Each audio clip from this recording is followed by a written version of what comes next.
se produire dans leur vie. J'ai entendu des gens qui disaient qu'ils avaient vu des pluies d'étoiles, de ceci, de cela, mais quand même l'Écriture nous donne un critère pour connaître la source de l'inspiration de ces révélations. Elle nous dit que lorsque la chose ne vient pas de Dieu, elle ne s'accomplit pas. Donc il ne faut pas confondre ces gens qui ont des songes en quantité avec ce qui nous occupe ce matin et qui est authentique, qui vient de l'Esprit de Dieu, qui vient d'en haut, qui vient de Dieu et qui s'accomplira certainement. Dieu, incontestablement, a parlé à ce jeune homme pour lui révéler certaines choses qu'il ne comprenait peut-être pas tout de suite, mais qui s'accompliront beaucoup plus tard, et qui s'accompliront pour lui, et plus tard encore à l'égard de ses frères, de son père, et même aussi du peuple d'Israël, parce que la révélation divine donnée à Joseph va prolonger sa vision jusque tard, des siècles plus tard, lorsque le peuple d'Israël arrivera dans la terre promise pour s'y installer comme Dieu l'avait révélé. Donc faisons attention à ne pas faire de confusion entre ces choses qui ne sont pas des révélations divines et celles qui sont authentiques, qui viennent de Dieu, qui viennent d'en haut et qui édifient. Ce matin, Dieu nous édifie par le moyen de ces choses et veut nous donner des avertissements qui nous soient profitables et qui nous permettent de comprendre la manière dont Dieu veut agir dans notre vie pour nous conduire par son esprit et nous guider par sa parole, par sa grâce et par sa toute-puissance. À son nom soit la gloire à jamais. Nous sommes donc là devant Dieu et nous nous attendons à lui. C'est autre chose que cela, les songes que Dieu donne. Ça a un caractère révélateur. Mais Joseph fait partie de ces personnages qui ont reçu ce don d'avoir des songes et qui connaissent le plan de Dieu par ces songes, mais qui en même temps ont le don d'interpréter ces songes. Il est un petit peu comme Daniel, des siècles plus tard, le prophète Daniel, lui aussi, recevra de Dieu cette capacité d'expliquer les songes. Et nous comprenons très bien que Dieu révèle à ce jeune son avenir. Le plan qui lui a été préparé par lui pour être le libérateur et le protecteur de sa famille, le conservateur de cette famille qui va traverser des périodes difficiles. Dans le chapitre 37 de la Genèse, il nous est raconté en détail les deux songes qu'eut Joseph. Ils étaient en train de moissonner avec ses frères, il liait des gerbes, et tout d'un coup, sa gerbe se tint debout, et les gerbes de ses frères se prosternèrent devant sa gerbe. Ensuite, il y a le deuxième songe, c'est celui-ci, il vit le soleil, la lune et 11 étoiles, alors ça c'était révélateur, qui se prosternaient devant lui. Et alors, c'était un jeune, et il était tout candide, vous savez, ce qu'il a vu, il a dit. Il n'a pas eu peur de le dire, il a raconté à ses frères ce qu'il avait vu. Vous voyez de la suite ce que ça a pu donner, n'est-ce pas? Immédiatement, ses frères ont été remplis de jalousie. Il faut dire que ses frères n'étaient pas très spirituels. Vous savez qu'il les connaissait, ses frères, il en fera la triste expérience. Et ses frères était tellement bien connu de lui que lorsque lui va se faire reconnaître plus tard à ses frères, quand il sera chef de l'Égypte avec Pharaon, il leur dira simplement ces paroles et surtout, ne vous querellez point en chemin. C'était des querelleurs, les 11 frères en question, ils passaient leur temps à se quereller. Et ils étaient orgueilleux, jaloux, ils avaient pas mal de défauts. Il y en a quelques-uns quand même qui sortaient un petit peu du lot dans la bande, mais c'était pas tellement brillant. Ce qui aggrava la chose encore, c'est que Joseph était le fils aîné de Rachel. Rachel était la femme préférée de Jacob. Et il aimait ce garçon, Jacob, il aimait Israël, puisqu'il est d'Israël. Il préfère Joseph à ses frères, et pour bien le faire voir, il lui fait une tunique bigarrée. Alors, préféré du père, avec la marque d'une dignité spéciale sur lui, deux révélations qui annoncent la suprématie sur les 11 autres, la jalousie a grondé de toute sa force. dans l'orgueil de ces pauvres garçons qui passaient hélas leur temps à dire du mal. Je relisais tout à l'heure encore que Joseph entendait les mauvais, les méchants propos de ses frères. Et ces méchants propos, il les rapportait à son père qui devait les gronder. Alors ils n'aimaient pas le frère, lui c'était un rapporteur. Bon. C'était un jeune, il avait bien des choses à apprendre. Mais cependant, ce qui est remarquable, c'est qu'il y a la main de Dieu sur lui. Bien que ses frères le haïssent, bien qu'ils vont lui faire des choses terribles, il continuera d'aimer ses frères. Et ça, c'est la marque de la foi. Quand on croit au Seigneur, quand on croit sa parole, quand on aime la parole de Dieu, on aime les autres, même ceux qui ne sont pas aimables. Parce que c'est très facile d'aimer les gens aimables. Mais c'est beaucoup plus difficile d'aimer les gens qui ne sont pas aimables. C'est pas vrai, René? Eh oui. Mais il faut les aimer quand même. Alléluia. Amen. Pas leur en vouloir. Du reste, vous allez voir à la fin, Joseph va rendre le bien pour le mal qu'on lui a fait. Alléluia. Donc, cette jalousie qui gronde dans le cœur de ses frères va les conduire à avoir de la haine. Parce que vous savez, tout ça, ça tourne autour d'un fait, c'est que la vieille nature est orgueilleuse. Et tant qu'elle n'a pas été brisée, changée, eh bien, il y a de la jalousie. On ne peut pas supporter que notre soit ce que nous ne sommes pas, qu'on dise de lui ce qu'on n'est pas de nous, qu'il est ce que nous n'avons pas. Ah, on ne peut pas supporter ces choses, et alors évidemment, ça va plus loin, ça finit par tourner en haine. Et ils ont eu de la haine à l'égard de ce jeune frère. Et nous savons ce qui s'est passé. Quand son père l'a envoyé visiter ses frères qui gardaient les troupeaux, ils l'ont saisi, ils l'ont jeté dans une citerne. Il est certain qu'il y en a un quand même qui n'était quand même pas aussi méchant que les autres, c'est Ruben. Alors Ruben a dit, ne faites pas le mal, mes frères, ne versez pas le sang. Et il a dit, mettez-le dans une citerne, et puis on verra ce qu'on fera. Et il s'est dit, quand ils seront partis, moi j'irai à la citerne, et je sortirai mon frère, et je le ramènerai à mon père. Mais malgré les bonnes intentions de Ruben, ce n'était pas le plan de Dieu. Méfions-nous de ne pas tomber par sentimentalité, par, par émotion affective, sentimentale, hors du plan de Dieu. Le plan de Dieu, c'était justement que Joseph aille en Égypte, et que là-bas, la main de Dieu prépare le secours pour cette famille. Alors un autre va se lever, celui-là, vous savez, il devait s'y connaître en matière d'intérêt. Il a dit, n'allons pas verser le sang innocent. Celui-là, c'est Judas. Judas va dire, il vaut mieux le vendre. Dit commerce. En rapporter des sous, cette affaire-là. Et comment on va faire, disait, on dira que bête féroce l'a mangé. Le mensonge. Tout y est. Vous savez que vous avez un parallèle terrible entre la vie de Joseph et la vie de Jésus-Christ. Jésus, lui aussi, a été haï par ses frères. Jésus a été vendu par l'un de ses frères.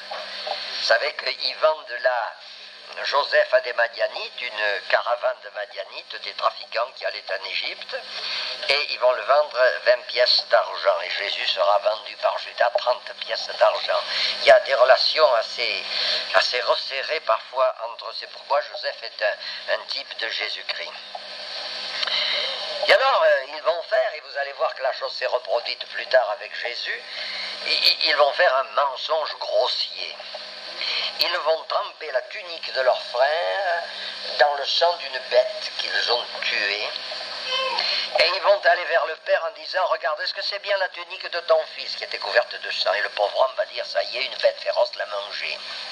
Vous savez que le même mensonge s'est produit sciemment par les chefs religieux d'Israël contre Jésus. Ils ont fait courir le bruit que les disciples étaient venus le sortir du tombeau de nuit. Et ils ont dit, vous inquiétez pas, si le gouverneur vous fait des ennuis, nous l'apaiserons, nous le calmerons. Et ils ont donné une forte somme d'argent. Mais il ne faut pas avoir la crainte de Dieu pour faire des choses pareilles. On a beau être religieux jusqu'au bout des ongles, porter le titre de sacrificateur, de scribe, de docteur de la loi et être rempli de mensonges, de fausseté et d'hypocrisie. C'est épouvantable, cela. C'est terrible. Eh bien, voyez-vous, les frères de Joseph, ils en étaient capables. Et ils se sont bien gardés de jamais dire à leur père ce qu'ils avaient fait. Ils l'ont vendu. Vendu comme esclave. si nous savions ce que représente la condition d'esclave à l'époque, c'est affreux.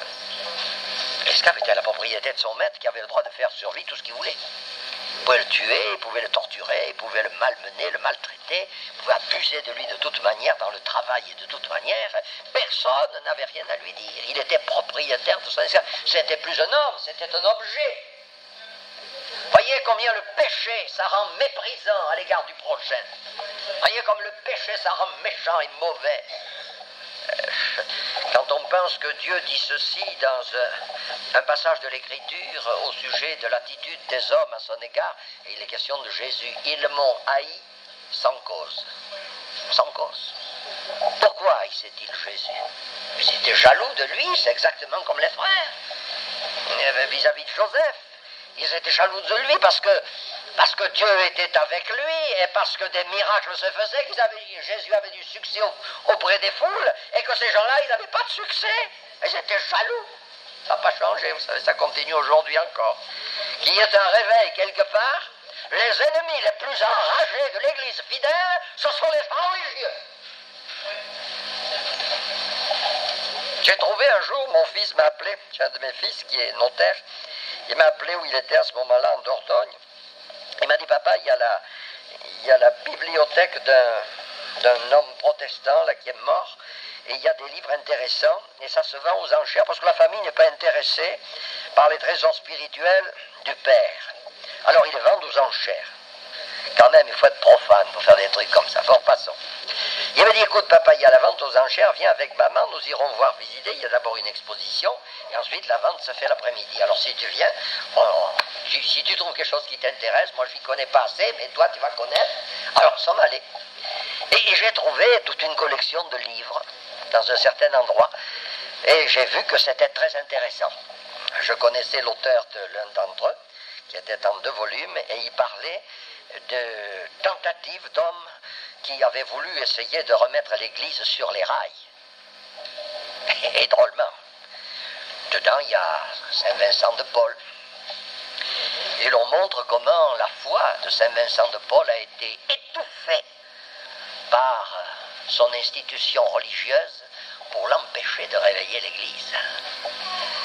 Et Grégoire VII a failli, c'était un pape, Grégoire VII, il a failli être tué par eux, parce qu'il voulait réveiller l'Église.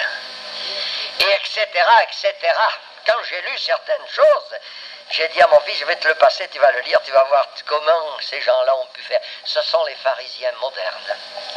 Ce sont les scribes, les docteurs de la loi moderne, qui n'ont rien à voir à faire avec Dieu. Ils n'ont rien à faire avec Dieu. Ils sont toujours opposés aux voies de Dieu. On comprend les cris de Jésus. Malheur à vous, scribes et pharisiens, hypocrites. Hypocrites. L'hypocrisie, c'est la pire des choses. Et je l'ai vu rôder devant moi. Et j'ai vu ces gens tenir des propos mielleux, tenir des paroles qui n'étaient pas vraies, qui ne pensaient pas du tout. Ce qu'ils voulaient, c'était essayer de se débarrasser de la vérité, parce que la vérité les dérangeait. L'un d'entre eux a dit, il n'y a pas très longtemps, cette Bible nous embête, et c'est une autorité religieuse célèbre. Nous allons la détruire. Ah oui. Et vous savez que Dieu veille sur sa parole et qu'il la protège. Amen. Parce que si on veut la détruire, eh bien Dieu se charge de la garder et de la propager. Alléluia. Donc voyez-vous, Joseph va être la victime de ses frères, comme Jésus sera la victime de ces gens religieux. Ils vont donc vendre leurs frères, ils vont faire un mensonge, et puis ensuite, Joseph, emmené par ces Madianites en Égypte, sera vendu comme de la marchandise. Il sera vendu comme esclave, sur un marché d'esclaves. Mais Dieu veille sur son témoin. Il est là, il a les yeux dessus. Et il ne l'envoie pas chez n'importe qui, il l'envoie chez Potiphar, officier de Pharaon et chef de la garde de Pharaon. Et quand il arrive chez Potiphar, au bout de quelque temps, tout marche bien. Tout marche bien, parce que Dieu est avec lui. Vous savez, vous pouvez descendre dans l'opposition, vous pouvez descendre dans la persécution, vous pouvez être humilié profondément, mais si vos yeux sont tournés vers le Seigneur et que vous vous attendiez à lui de tout votre cœur, il vous bénira. Amen. Dans votre humiliation. Amen. C'est ce qui est arrivé à Jésus du reste. Il a été très humilié, très abaissé, jusqu'à être dépouillé de tout et cloué comme une bête sur une croix, mais Dieu l'a élevé par la résurrection d'entre les morts. Alléluia.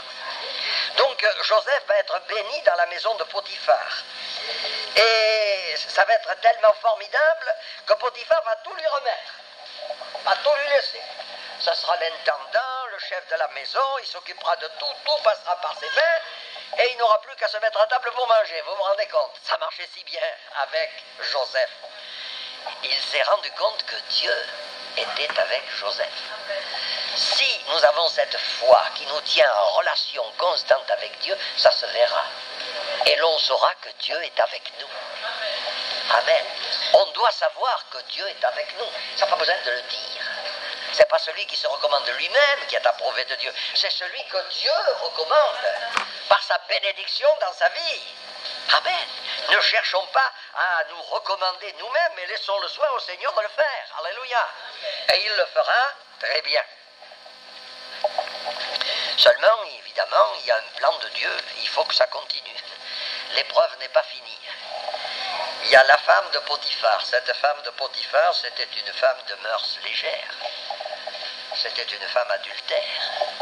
Elle n'avait pas beaucoup de scrupules. Vous savez, ces pauvres Égyptiens, ils n'étaient pas tellement éclairés. Ils avaient beau être très savants, ils n'étaient pas éclairés spirituellement. Toute l'histoire de Pharaon avec Israël va le révéler. Mais cependant, malgré cela, bien que cette femme ait convoité Joseph parce qu'il était beau, il était jeune, il était beau, et qu'elle essayait de le séduire, il a résisté, parce que la foi, ça nous donne de la force face à la tentation. Amen. Amen. Oui. Ah, c'est important cela. Beaucoup qui disent, oh, j'ai peur, ils tremblent comme des feuilles, craignant qu'ils ne tiennent pas le coup. J'ai peur de ne pas tenir le coup. C'est la preuve qu'on n'avons pas de foi. Si nous avions de la foi, Dieu est avec moi et il me gardera. Amen. Moi, je ne suis pas content quand j'entends des gens qui tremblent comme des feuilles lorsqu'ils vont aller au milieu de gens qui n'ont pas la foi, qu'ils ont peur de ce qu'ils vont lui faire, ceci et cela. Mais non, nous n'avons rien à craindre. Vous savez, Daniel est descendu dans la fosse aux lions. Dieu était avec lui, alléluia. Et les lions n'ont même pas ouvert la gueule, ils n'ont pas bougé.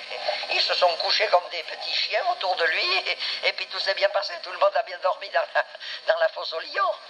Évidemment, quand les ennemis sont arrivés, ce fut autre chose. Dieu n'était pas avec ces gens-là. Les hommes de la fournaise ardente, les amis de Daniel, c'est la même histoire. Dieu est descendu avec eux dans la fournaise. Tu as des fournaises dans ta vie, mon frère, ma soeur. Tu traverses des épreuves. Dieu est avec toi. Et si Dieu est avec toi, tu n'as rien à craindre. Qui pourrait être contre toi? Le Seigneur est capable de secourir ceux qu'il aime, de secourir ceux qui croient en son nom. Et c'est ainsi que cette femme, ne pouvant pas arriver à ses fins, va se venger par de la calomnie. Elle profitera de l'occasion de ce que Joseph s'est sauvé en laissant la tunique entre les mains pour dire, voilà, il a voulu me séduire et puis il s'est sauvé en courant, voilà la preuve, la voilà la preuve menteuse. Je ne sais pas comment elle a fini, cette femme de Potiphar, je ne pense pas qu'elle a fini très bien, la malheureuse. Parce que quand Joseph est devenu premier ministre d'Égypte, ça devait être gênant de le rencontrer. Qu'est-ce que vous en pensez? Eh oui. Eh bien, mes amis, je sais une chose, c'est que bien sûr, sur le moment, ça a mordu, mais c'était le plan de Dieu. Faisons attention, parce qu'il y a des choses qui nous déplaisent dans notre vie, des épreuves à supporter, mais quelquefois, il y a le plan de Dieu qui est derrière. Et alors, Dieu permet qu'on se saisisse encore de Joseph et qu'on le jette en prison. J'ai vu il n'y a pas très longtemps un film qui a été projeté sur une chaîne de télévision sur Joseph. Et on a mis Joseph dans sa cage, parce qu'il y avait des cages à l'époque, et dans sa prison, il criait « Pourquoi tu m'as fait ça ?» C'est pas vrai du tout, ça n'a jamais été écrit dans la Bible. Il n'est pas dit une seule fois que Joseph s'est plaint, vous entendez? Jamais. La seule plainte que nous entendons de sa part, c'est au moment où ses frères vont le vendre comme esclave. Ceci doit se trouver au chapitre 42, je crois, de la Genèse, et au verset 21. C'est au moment où ils vont être reconnus, ces frères de Joseph, par leurs frères. qui est à ce moment-là Premier ministre. Ils se dirent alors l'un à l'autre, oui, nous avons été coupables envers notre frère, car nous avons vu l'angoisse de son âme quand il nous demandait grâce, et nous ne l'avons point écouté. C'est pour cela que cette affliction nous arrive. Oui, le péché, je le dis, je le répète, retrouve toujours celui qui l'a commis. Parce que plus tard, quand les frères vont arriver devant leur frère Joseph, qui ne savent pas reconnaître, parce qu'évidemment des années sont passées, il devait avoir 17 ans quand il a été vendu, 13 ans plus tard, il est chef de l'Égypte, il avait 30 ans, similitude avec le ministère de Jésus. À 30 ans, Jésus a commencé son ministère. À 30 ans, Joseph a commencé lui aussi son service pour Dieu. Il est devenu le premier ministre de Pharaon et le gouverneur de l'Égypte, l'intendant général de ce pays. Et les frères vont se rappeler les supplications de leur jeune frère. Il fallait quand même être méchant, avoir le cœur dur. Ce que le péché peut rendre insensible, mes amis, ça rend méchant, ça rend mauvais. Mais Dieu est derrière tout cela. Dieu est derrière tout cela. Joseph, donc, nous le voyons, ne s'est pas plaint. Et dans la prison, Dieu va bénir Joseph. Parce que si Joseph est là, Dieu y est aussi. Alléluia. Amen. Joseph descend de plus en plus bas dans l'échelle sociale, vous avez remarqué, hein? Vendu comme esclave, bon, Dieu le bénit chez Potiphar, bon, la catastrophe arrive, leur voilà en prison maintenant. Ça descend plus bas. Mais non, Dieu est encore, c'est tellement formidable la présence de Dieu avec Joseph que le directeur de la prison ne sait plus où il en est. Et alors, il dit, mais un homme comme ça est précieux, il faut l'utiliser, il faut se servir de lui. Et le voilà qui devient l'intendant de la prison. Si nous comprenions que l'essentiel pour nous, c'est que nous ayons la présence de Dieu dans nos cœurs au travers de nos tribulations, nous nous réjouirions même de nos tribulations parce que nous savons que Dieu est capable de changer le mal en bien. Amen. On est bouleversé, on est écœuré, on est même révolté quand on voit ce qui se passe pour ce pauvre Joseph, quand on voit ce qui se passe pour le Seigneur Jésus, Dieu descendu sur la terre et traité comme il a été traité. On est bouleversé. Je me rappelle, moi, au début de mon service pour Dieu, ce qui m'avait bouleversé, c'était l'injustice et l'illégalité du procès de Jésus, c'est vrai. Et tout est illégal là-dedans, tout est faux, il n'y a rien qui tienne debout. Absolument rien, ni sur le plan de la loi, ni sur le plan des lois de l'époque, rien. Mais c'était le plan de Dieu qui s'accomplissait. Alléluia. Parce qu'il fallait que Jésus meure pour nous sauver. Pensez à nous aussi, pensez aux autres. Alléluia. Donc, on peut être quelquefois bouleversé, écœuré et rempli d'indignation devant les injustices commises, mais n'oublions pas que la foi nous rend capables de passer à travers tout ça, puisque Joseph ne s'est pas plaint. Et tout d'un coup, l'occasion arrive. Il y a là encore 2 officiers du roi Pharaon. Vous savez, il avait des ennuis avec ses officiers Pharaon. Hein. Il a 2 hommes qu'il fait mettre en prison cette fois-là. L'un était panetier et l'autre est chanson. Vous savez ce que c'est qu'un panetier? C'est celui qui s'occupe du pain, et les chansons, c'est celui qui s'occupe du vin. Et ces 2 hommes, tout d'un coup, ont eu un songe dans la prison. Ça, c'est la providence divine qui travaille. Et alors, ça les bouleverse, parce que vous savez, les Égyptiens, c'était très superstitieux. Et alors, qu'est-ce que ça veut dire? Il faut trouver quelqu'un qui nous explique. On appelle Joseph, et Joseph dit, voilà, expliquez-moi le songe. Alors, bien sûr, on connaît l'histoire du songe. L'un raconte le songe, l'autre raconte l'autre, et la réponse arrive vite. Il dit au panetier, dans 3 jours, tu seras pendu. L'autre, il lui dit, dans 3 jours, tu seras rétabli. Et alors il dit surtout, dit-il, oh, les chansons, souviens-toi de moi, quand tu seras libéré. Bon, c'est l'autre, c'était le cadet de ses soucis. C'était pas le moment de Dieu. C'était pas le moment de Dieu. C'était un point, un jalon que Dieu posait dans la vie de cet homme et dont il allait se servir.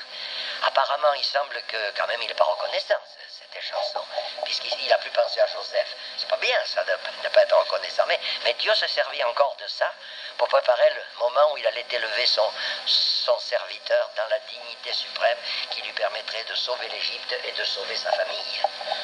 Comme quoi toutes choses concourent ensemble au bien de ceux qui aiment Dieu. Alors ne vous désolez pas, ne soyez pas abattus quand il vous arrive une épreuve, une difficulté, qu'on commet à votre égard une injustice. Laissez donc Dieu agir. Et il se manifestera au temps convenable, croyez-moi, je l'ai vu souvent. Évidemment, nous avons un handicap, nous. C'est que nous sommes des gens du XXe siècle, et je le répète une fois de plus, nous sommes des gens pressés. Nous sommes toujours pressés, il faut que ça aille vite. Si ce n'est pas ça tout de suite, on commence à trépiller. Hein, les petits trépilles. Maman, je le veux. Alors il faut apprendre aux enfants la patience. Moi j'apprenais aux enfants la patience. Je leur disais, il faut que tu apprennes à patienter. Ça viendra, t'inquiète pas. Et oui, je me rappelle une petite histoire qui est arrivée à un de nos enfants. C'était notre fils aîné, il n'était guère grand à ce moment d'avoir 5 ou 6 ans. Et il avait dit à sa maman, maman, pour Noël, je veux un ballon. Je le veux rond, cousu, main. Et il en avait les connaissances, celui-là. Je veux que dessus il y ait écrit Juste Fontaine. C'était le buteur de l'équipe de France à l'époque. Moi, je vous parle, c'est en 60 ou 61. Et puis, je le veux dans un filet. Il en voulait des choses. Oh, ma femme, il dit, mon petit, tu sais, pas beaucoup d'argent, moi, pour des choses pareilles, ça doit coûter cher, ce truc-là. Je lui ai dit, écoute, parce qu'il savait, nos enfants, nous leur avons toujours expliqué la vérité au point de départ. Le Père Noël, tous ces trucs-là, ça n'existait pas, on leur a dit. Et on leur a dit, c'est nous, Dieu nous donne ce qu'il faut, ou il touche le cœur de quelqu'un et il vous donne quelque chose. Mais remarquez que c'est Dieu qui le donne, alors c'est autre chose. Ça. Parce que si vous mentez aux enfants avec ces histoires-là, le jour où vous leur direz la vérité, ils ne vous croiront pas. Voyez-vous, c'est comme ça qu'on est en train de torpiller la foi sur cette terre. Alors, moi je l'ai vu, il était un peu abattu le pauvre. Je lui ai dit, écoute Daniel, tu vas faire une chose. Tu vas prier le Seigneur Jésus. Ah, oui, tu vas prier. Tu as vu que plusieurs fois, il avait été malade et Dieu l'avait guéri. Et il avait vu son frère qui était aux portes de la mort. Il avait vu la main de Dieu le guérir, tu vois. Comme Dieu a fait pour ton frère, et bien il va faire pour toi. Tu lui demandes, tu lui expliques bien ce que tu veux, et puis tu lui demandes. Alors bon, on ne parle plus de cette affaire, et un soir, on l'entend prier. Il disait, Seigneur Jésus, je le veux rond. Je le veux dans un filet, je veux cousu main, je veux juste Fontaine aussi, il expliquait tout. Il a tout expliqué à Dieu. Puis Noël arrive, rien. Puis ça passe, rien. Et le lendemain du jour de l'an, nous avions à faire une réunion dans une annexe, et puis c'était pas encore, ils n'avaient pas repris, tout au moins lui, j'étais à la maternelle, pas repris l'école, et ils viennent avec nous, tous les trois, dans cette annexe.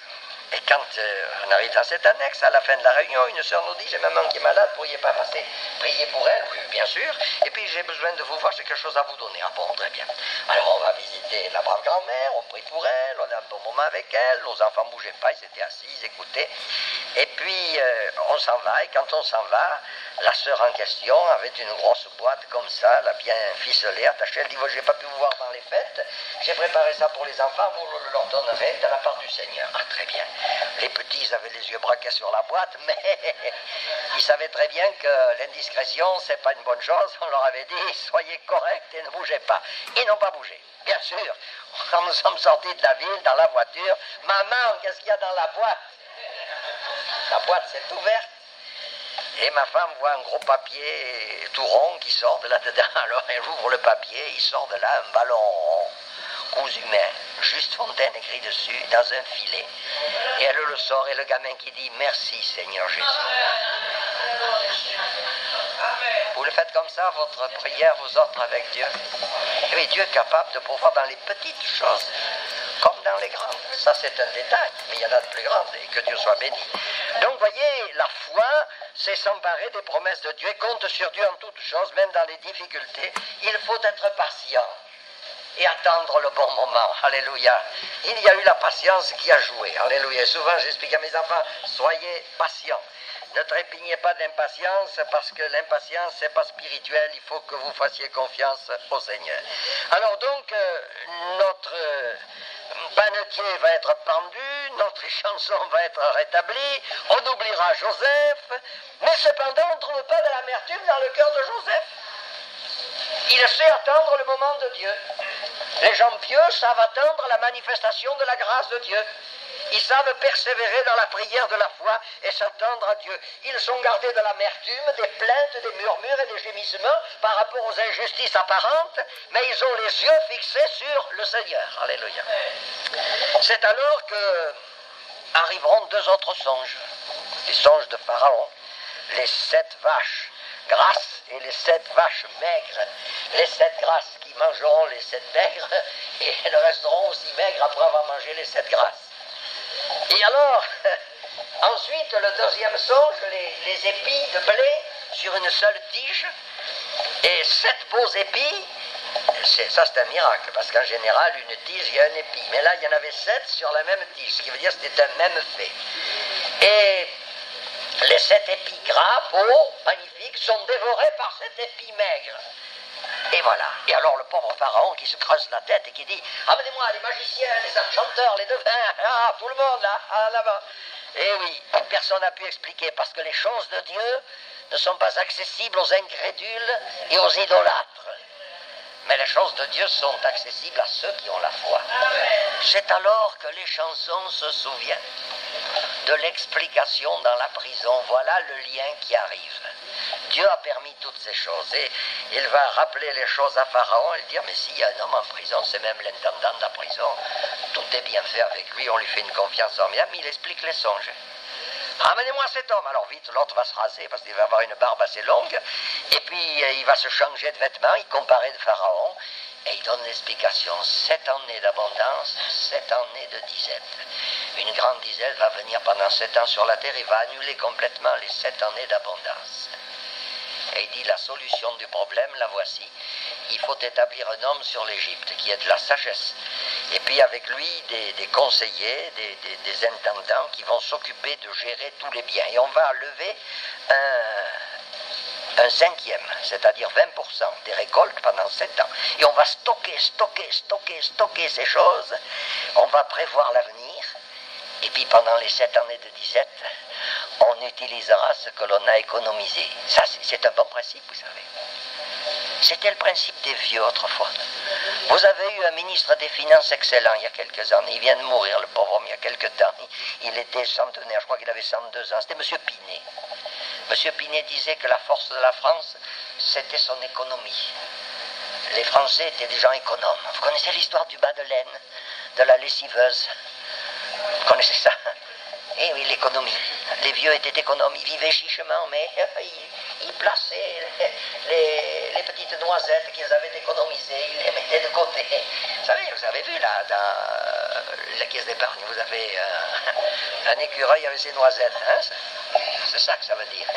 Et alors, eh bien, il a dit la force de la France, c'est aujourd'hui, vous entendez le discours des gens qui disent il faut que les Français aient une économie.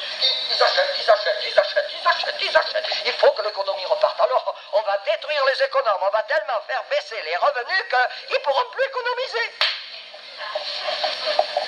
Et ils seront obligés d'acheter. Quand ils auront tout acheté, il n'y aura plus rien.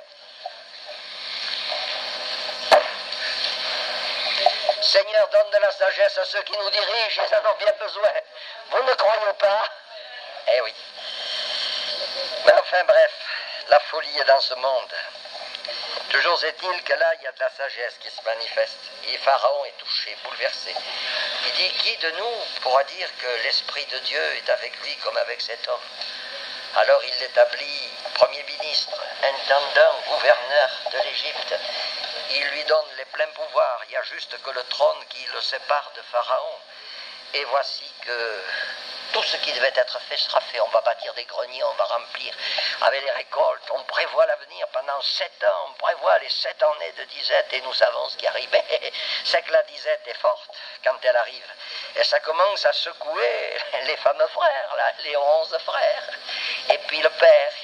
Et ils se regardaient les uns les autres. Vous avez vu quand ça va mal, les gens se regardent. Qu'est-ce qu'on va faire? Comment on va faire pour s'en sortir? Qu'est-ce qu'on va faire? Pourquoi vous regardez-vous les uns les autres? Dit Jacob à ses fils. J'ai appris qu'en Égypte, il y a du secours. Il ne savait rien, lui, le pauvre homme. Il croyait que son fils était mort. Il y a du secours.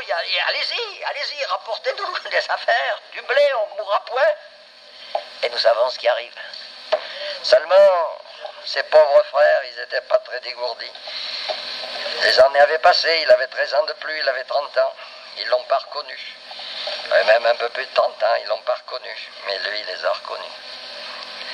Quand il les a vus arriver, il a dit, ça y est, le moment est arrivé. Les voilà qui arrivent. C'est formidable, ça. Vous auriez dit, mon ami, je vais t'apprendre, moi, ce que tu m'as fait. La foi ne se venge point. Elle rend le bien. le mal. Vous savez ce que c'est que la foi? La foi, c'est être bonne à l'égard des autres, parce qu'elle craint Dieu, elle aime Dieu, et elle rend aux autres en bien ce qu'ils nous ont fait en mal. Plusieurs fois dans ma vie, la chose m'est arrivée où j'aurais eu la possibilité de me venger du mal que l'on a pu me faire, je ne l'ai pas fait. Et quand on m'a demandé, mais alors pourquoi cette attitude, frère, pourquoi? J'ai dit oui, parce que moi c'est pas mon affaire, c'est l'affaire de Dieu. Si cette personne se trouve dans la difficulté, j'irai l'aider. Si cette personne se trouve dans l'épreuve, ma responsabilité de chrétien, c'est d'aller lui faire du bien pour le mal qu'elle a pu me faire. Le mal qu'elle a pu me faire, c'est pas à moi qu'elle l'a fait, c'est à elle-même, par rapport à Dieu. Mais Dieu veut que moi je lui fasse du bien. Vous comprenez cela? Très important ça, très très très important. Rendre le bien pour le mal qu'on nous fait, ça fait partie de la foi. La foi. La foi nous rend capable de faire ce que Dieu fait, de dire ce que Dieu dit, d'être comme Dieu. Si Jésus habite dans nos cœurs, alors nous disons, c'est plus moi qui vis, c'est Christ qui vit en moi. Or Jésus ne s'est jamais vengé. Jamais. Sur la croix, on n'entend pas se plaindre. Sur la croix, on l'entend prier pour ses bourreaux. Pardonne-leur, ils ne savent ce qu'ils font. Sur la croix, on le voit s'occuper de sa mère, s'occuper de son jeune serviteur, Jean. Sur la croix, on lui voit une attitude digne, il ne se plaint pas. La seule plainte, c'est celle qui sort d'un psaume. Mon Dieu, pourquoi m'as-tu abandonné? Parce qu'il est abandonné de tous, y compris de Dieu. C'est pourquoi Jésus l'a dit sur la croix. Il est abandonné du Père sur la croix, à cause du fait qu'il est devenu, il a été fait péché à notre place. Et le pécheur est séparé de Dieu. Et Jésus prend notre place et il est séparé de Dieu. Et c'est ce cri humain qui sort de la bouche et qui montre qu'il s'est bien identifié à nous dans notre péché, afin de nous en délivrer. Amen. Mais en dehors de cela, et à la fin ce cri de triomphe, tout est accompli. Amen. Et cette maîtrise sur lui-même, Père, je remets mon esprit entre tes mains. C'est magnifique la croix. Vous avez là, sur les 7 paroles que Jésus a prononcées sur la croix, 7 messages bouleversants. Alléluia. Voilà l'amour tel qu'il est, tel que nous le voyons chez Joseph. Bien, il aura un petit temps d'épreuve. Et il va voir les réactions de ses frères. C'est vrai. Mais c'est curieux parce que même quand ces gens-là ont peur, parce qu'on leur remet leur argent à l'entrée de leur sac, ils ont peur, ils ne savent plus où ils en sont, etc. Mais l'intendant dira, mais j'ai tout touché, alors c'est-à-dire que Joseph avait dû payer, vous comprenez. Il a remis l'argent dans les sacs, il a payé l'intendant. Jésus a payé pour nous aussi. Mais il a payé pas seulement le sac de blé, il a payé autre chose. Il a payé le salut de notre âme. Il nous a racheté de la vaine manière de vivre dont nous avions hérité de nos pères, dit l'Écriture. Et le prix du rachat, c'est sa mort sur la croix. Évidemment, le type n'est que partiel, tandis que l'antitype, c'est-à-dire l'accomplissement de la prophétie donnée au travers du type typologique qui est là devant nous, eh bien, c'est parfait. Alléluia. Cependant, nous arrivons à la fin. Quand il est reconnu de ses frères, son père vient, toute la famille est sauvée, 70 personnes sont sauvées de la mort et viennent en Égypte. Et puis alors on arrive à la fin, et la fin est formidable. Avant de mourir, il prophétise. C'est bouleversant. Jacob aussi avait prophétisé. Tous ces hommes de Dieu, ces hommes de foi, c'étaient des prophètes. Et il dit ceci, Dieu vous visitera et vous ferez remonter mes eaux loin d'ici. Il vous fera remonter de ce pays-ci dans le pays qu'il a juré de donner à Abraham, à Isaac et à Jacob. Il y a l'esprit de famille là-dedans. On sait ce que Dieu dit. On sait ce que Dieu fait. Alléluia. Et il donne des ordres au sujet de ces eaux. C'est ce que dit Hébreux 11, où nous avons fait la lecture tout à l'heure. C'est prophétique. L'exode est prévu dans le programme. La sortie d'Égypte, 4 siècles plus tard. Plus de 4 siècles plus tard. Formidable. Vous savez que Dieu voit loin. Nous avons une courte vue. Mais Dieu, il a une longue vue.